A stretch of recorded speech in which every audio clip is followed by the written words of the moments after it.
My hibernation was self-preservational. I thought it was going to save my life.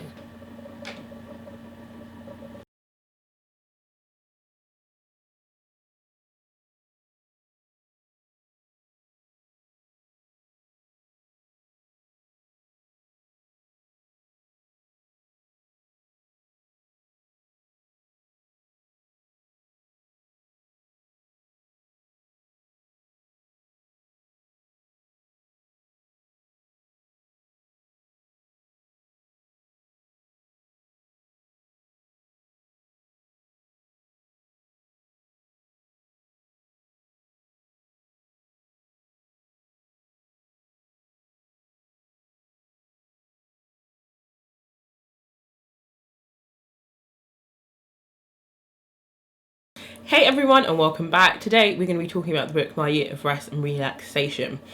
I have wanted to read this book since the first time I saw the front cover. Now I know the front cover is a painting. It's a portrait that I think is in like the National Gallery in America. I could be very wrong. I don't know who the artist and etc. is. I briefly saw someone mention it.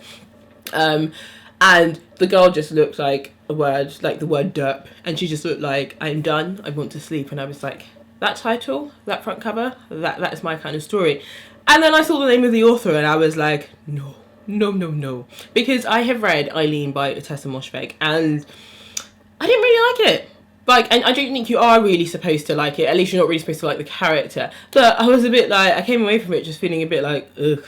And so I saw this and I was like, no, but I thought, let me just give it a go anyway. I had it on my list. It was something I probably wasn't actually going to pick up until later in this year. But then I'd seen a couple of people review it. And one night I was just like looking at my stack of books, like, I don't want to read any of these things. Like, there's a whole bunch of other books that I want to get to that I haven't been able to get to because I've been telling myself I need to read these huge chunk of books. And then I was like, fuck it, I'm going to buy a book that I want to read. So I bought this. And you know what? It really filled a good hole there, that I was flipping through the pages and I was just like, yeah, this is a book I wanted to read. Like, I'm very happy that I picked it up and that I'm reading it. So yeah, we're just gonna have a little chat about that and just really my thoughts. I think what this video is mainly going to be is me talking about the book, which is all fine and dandy. I'll give you a nice little rundown synopsis of it and talking about my thoughts. I think I would have very little to say about the book, about my thoughts on the book, if it hadn't been for the fact that I've seen a couple of people that I follow on BookTube review this book and talk about how great it is and giving it 5 stars and just talked about like how it's, you know, a really good representation of depression. And I just haven't seen anyone talk about some of the very grotesque things that have been said in this book, which is fine, the character is meant to be unlikable, but I need to have some chats about, you know, people's reviews of it and then just, yeah, my actual own personal thought of it. So yeah, let's jump into it. My Year of Rest and Relaxation is about our unknown protagonist, because we never find out her name, and her decision to basically become a recluse for a year. She basically decides she's kind of sick of everything. I think she's definitely going through a bout of being very detached from things, and she decides, yeah, she needs to have a full year of just resting and relaxing, and that's what she's going to do. She decides to do this through the use of pharmaceutical drugs. She finds a therapist and tells this therapist all sorts of ups and downs every single time she has to go and see her. So I think she has to see her monthly or something like that, and each time she goes and sees her, she's prescribed a different drug. Now, if it was your own type of regular therapist, they might be a bit like, whoa, relax, but no, she manages to find a really kooky therapist who is just saying some wild ass thing. Like, the therapist is crazy. For example, she says here, try to sleep on your side when possible. There was recently a study in Australia that said when you sleep on your back, you're more likely to have nightmares about drowning.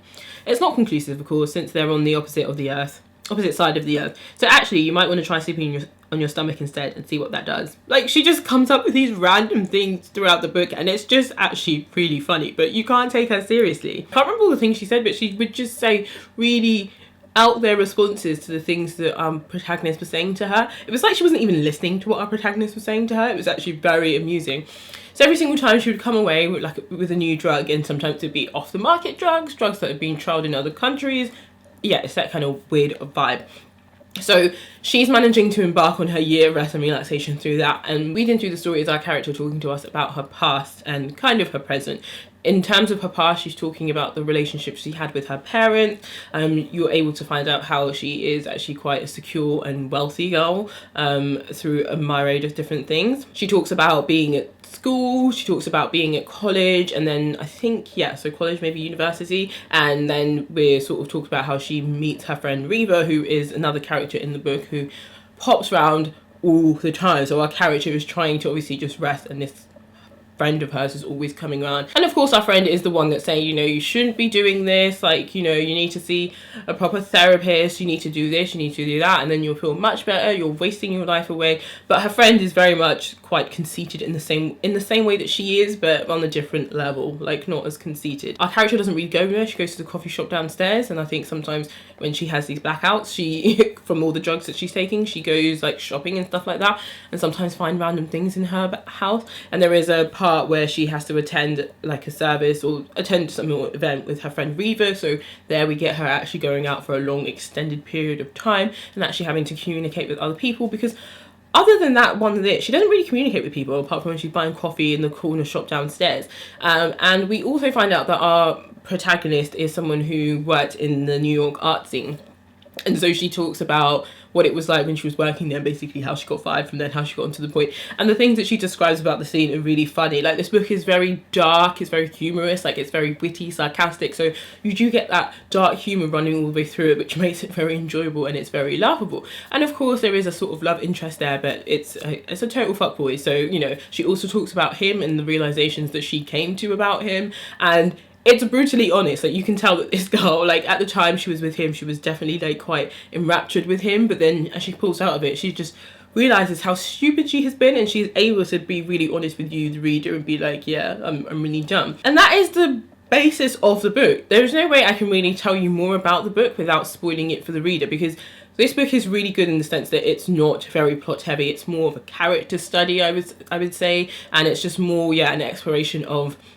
our one character and the things that are the focal point in her life. So you're able to be very entertained for a while, and obviously running through this is her dark humour, her observations about her life, about her friend Reva, about just so many different things, and it is very funny. The book is really easy to get through. I don't know if I want to say it's well written. Like, I would say it's well written. It's not badly written. It's very easy to get through, and it's the kind of book that you read and you want to read more because you want to know like what's going to happen next. Also, when you finish it and you put it down, you do kind of come out of it feeling like you're in a bit of a haze. Like, you know, she is so bogged down with drugs that she can't remember different things. She's talking about TV shows, she's talking about other things, and she just can't really seem to piece together like what's real and what isn't. So you, the reader, are obviously a bit like, what's happening here? So it's very nicely done in that sense. I think you definitely feel the haze that the protagonist is going through. But yeah, that is a book in a nutshell. And I guess I came away from this book just thinking, yeah, that book hit a spot. I liked the book. I thought it was really funny. I got all the dark humour parts. The character has been created. She's so grotesque, she's so crass, but she never deviates from that, and I loved that. There was no deviation from the fact that, yeah, she's a bit of a rotten egg, and the thoughts that she has about her friends aren't great, but hey, that's who she is. And, you know, she is embarking on this dangerous experiment to become a better person. So, you know, that is the logic in her thinking anyway. As you, the reader, could probably think that just sounds really dumb, but she is trying to do this process so that she can sort of become a better human, I suppose, and just, I think, feel more empathy for people. Because you definitely feel throughout the book that she has a lot of hatred towards her friend Reva. So that's the book in a nutshell. So now what I'm going to do is just talk about my thoughts about the book, and yeah, maybe get a cup of tea, because I have thoughts. My first thought about this book is, I think Otessa nailed this character so well. Like, she did it so well. Like, she managed to create a character that you were not supposed to like. Do you know what I mean? Unless you're kind of like her, or you have friends like her, or you just kind of like things like that, then you aren't supposed to like her, because the things that she's saying about her friend, I get that Reva isn't the best person, but the things that she's saying about Reva aren't nice. I want to read you a couple of quotes because I did highlight some things that I just thought were bloody hilarious. So on one occasion she says, "I took a Polaroid of her one night and stuck it in the frame of the mirror in the living room. Reva thought it was a loving gesture, but the photo was really meant as a reminder of how little I enjoyed her company if I felt like calling her later when I was under the influence." Like, that just made me burst out laughing. And another quote about Reva she says is, "Reva was a magnet for my angst. She sucked it right out of me. I was a Zen Buddhist monk when she was around." Like, she cannot stand her friend, and I think it's bloody hilarious. And another section, they're talking about something, and protagonist says to Reva something about like, why do you care? And Reva says, I care, okay, I want to fit in, I want to have a nice life. And then our protagonist says, God, Reva, that's pathetic. Like, she is just that brass with her friend. Like, she's just so direct, she doesn't care, and her friend still keeps popping around. So it's one of those ones where you think like, well, maybe her friend's a glutton for punishment, because well, why would you keep coming back? And it's just that obviously reminder that they are two peas in a pod, regardless of how horrible our main character is to them.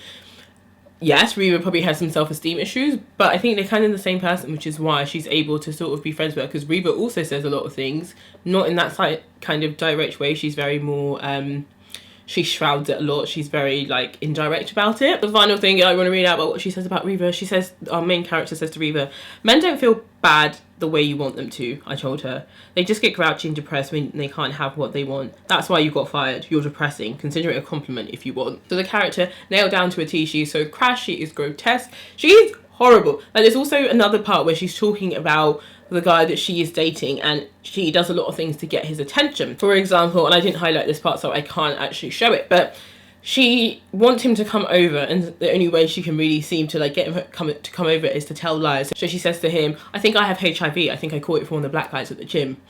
Grotesque, crass, like, I get it, the character building, you totally don't like the character for that. And then there's another bit where, oh my god, basically the guy that she keeps calling also is seeing another woman, an older woman.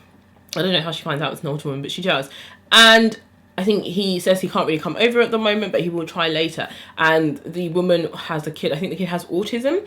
And our character says whatever, he can keep his like old woman with her flappy vagina, and then makes a crude comment about the kid. Like, this is our character down to a T. Like, I'm trying to highlight these bits because I feel like in the reviews I've seen, no one has talked about these bits. I'm not saying that they haven't been done to make the character seem grotesque and everything, but I want to give you an example of how grotesque the character is. I feel like people are like, the character's not meant to be likable. There is likable, and then there is this really like grotesque stuff. So I really want to highlight like the levels that we are going to with this character.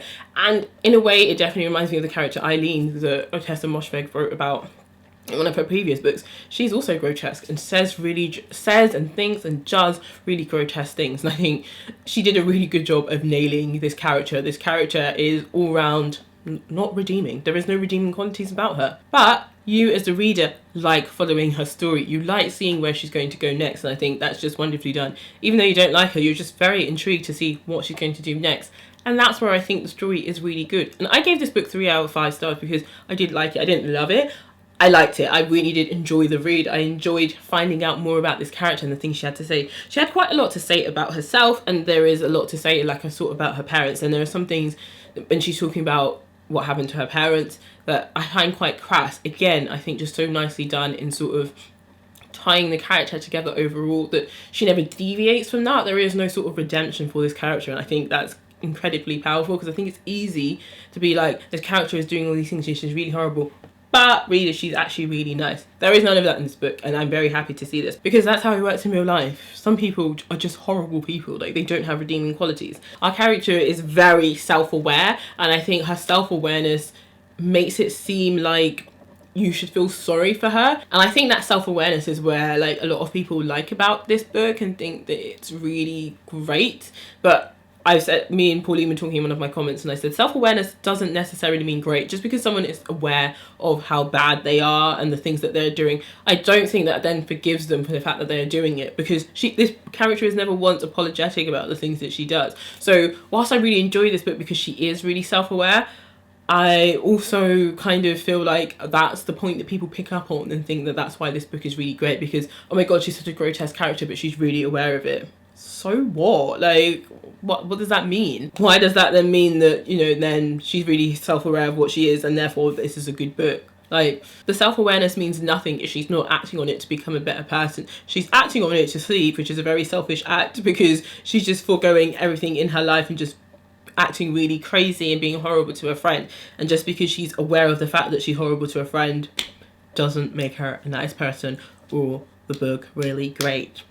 You know, I don't actually think I have a problem with the fact that people hail the book as really great. I have a problem with the reasons why people hail the book as being really great, because I'm just like, no. So I will go on in the final bit to just talk about maybe, my thoughts, people's thoughts about this book, which, you know, everyone is entitled to their thoughts, but I'm just gonna have a little rant.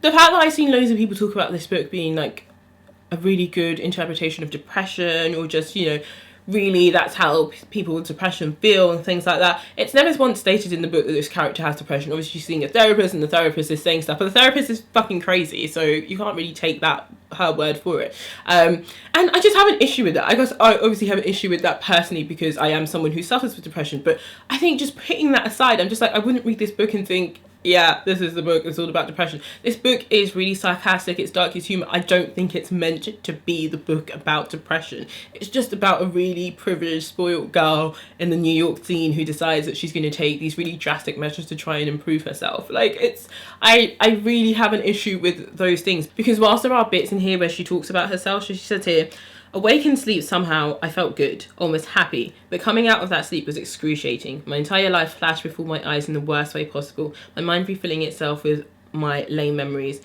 every little thing that had brought me to where I was. These moments are definitely very crucial, they're very emotional, and they are very sad, but I don't know. I think because our character has a lot of self-awareness and says all these horrible things, and, you know, the fact that she wants to sleep her life away must mean there is something wrong with her. Yes, it is. I just don't think that something should be painted as depression. So when I see people just like, oh my god, like, this is how I feel when I'm depressed, I'm like, this character is meant to be a mockery. Like, do you know what I mean? So I feel like, don't take this book so seriously. I think our character is very matter of fact, and I think when you state things so plainly, sometimes, especially when they're sad things, it can seem like there's something wrong with you, and really that's just the sort of, that's how it is. There's no emotion tied towards it. She says here at one point when she's talking about her parents, and I think it's a good example of where she states something and there isn't really a need to sort of attach any emotion to it. She says here, and I'd feel sorry for myself, not because I miss my parents, but because there was nothing they could have given me if they lived. They weren't my friends, they didn't comfort me or give me good advice, they weren't people I wanted to talk to, they barely even knew me. And I don't ever think our character says any of this with the sort of emotion of feeling down. It's very matter of fact, that's how it was, she's gonna get past it, but, you know, now she's taking the time to sleep. And obviously because she's having this year of rest and relaxation, she has a lot of time to think, so a lot of thoughts are going to come up, but doesn't necessarily mean that this is the face of depression. I'm gonna round this all up by a quote that she says herself, and I think it's a feeling that she feels, and it is a negative emotion. But yes, I think it sums up what I'm trying to say about the character, where she says, irritation was what I knew best, a heaviness on my chest, a vibration in my neck, like my head was revving up before it would rocket off my body. But that seemed directly tied to my nervous system, a physiological response. Was sadness the same kind of thing? Was joy? Was longing? Was love? Like, I just think our character is a very neutral person. She's on this neutral line, and I think because the emotions are necessarily tied with feeling terrible and sad, it's being interpreted as she's a very depressed person. I like our character. I think she's very matter of fact about life. She's very straight about life. There are obviously bits about her that I'm just like, that's grotesque, that's horrible.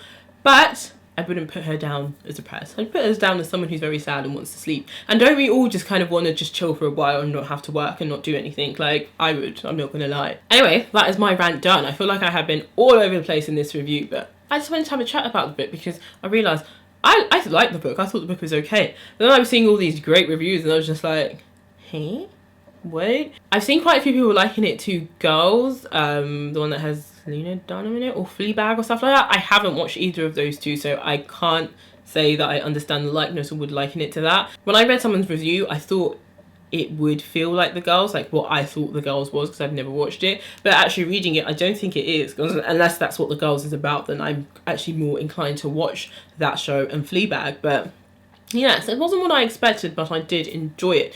Let me know if you have read this book and if you have any thoughts. But that is it from me today, and I'll catch you in another video. Bye!